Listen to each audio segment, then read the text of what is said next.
Okay, so this basic setup of I have the one that's got the 3 output, and this is that one. I'll show you a different one. But the main knob, this just turns your gas either on or off. Like you could have it on 3/4 of the way, you could have it on, all the way. It's not really gonna make a difference. Once it's about open, one to two full turns, the tank's on. Now, you've obviously got your 2 pressure gauges. This is your working pressure. This is how much pressure the gas is coming out, and this is your tank pressure regarding how much CO2 you have. It's going to stay right around the same mark. If it'll clear, if it'll focus, I don't know. Which is anywhere between 800 and 1,000 psi. It's going to stay there for almost the entire life of the tank. Once it starts dropping, you're only going to have 1 to 2 days of gas, sometimes more depending upon your flow. So this is going to stay pretty constant until right when you need to switch it out. So over here is the actual bubble canners and the needle valves. So turn a little flash on there. This little thing right here is what's called the needle valve.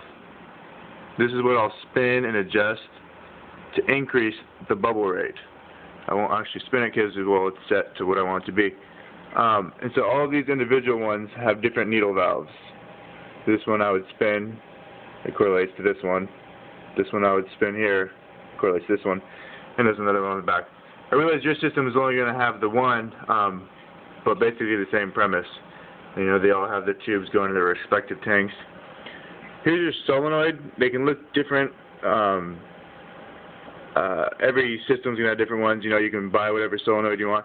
This is the post body kit that I got from Beta Tail off the same forum. Like he built this thing right here, and I just screwed it right into this thing right here, just with a wrench. But this is your solenoid. So this is what's programmed to the electrical outlet by this cord. It goes down here and it gets plugged in. And I plug the solenoid into a timer. So when the timer says to turn on, it'll link to this and just says, boom, start running. And it'll run gas at the rate that these needle adjusted to. And when the solenoid, when the timer tells the solenoid to turn off, this will turn off. So I could go through, act like I did. So if this were to turn off, say, I could just unplug it, and it turns off, and then boom, you would see all the gas stops.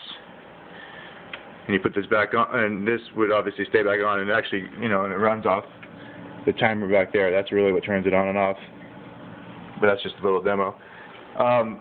More of what you're going to be looking at, so I can just walk around my house here, is just the single unit right here. Again, you're going to see this is what this solenoid looks like. Alright, we got to use flash. This is another solenoid here. Again, this has got the power cord. That's going to tell it, when to turn on, when to turn off. There's a pretty high rate bubble right here, just because it's going to my 75 gallon. So you can see that it's just like, shooting mad gas. Again, needle valve here. This one's a little bit bigger. Turns, adjust the flow. Again, working pressure, tank pressure. Notice the tank pressure is about the same as the other one, just because they're both going to be at the same point. All of the ones on the other unit, the CO2 cord just goes right into the inlet of the filter, like I think I had mentioned to you. As a diffusion way, you can just stick it right in the inlet. This is another diffusion method.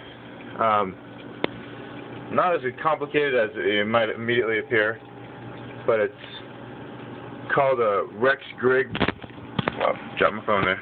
A Rex Grig reactor, where basically I stick my CO2 tube right into this unit, and this is just a PVC built diffuser. So it's just one solid thing, and I split my output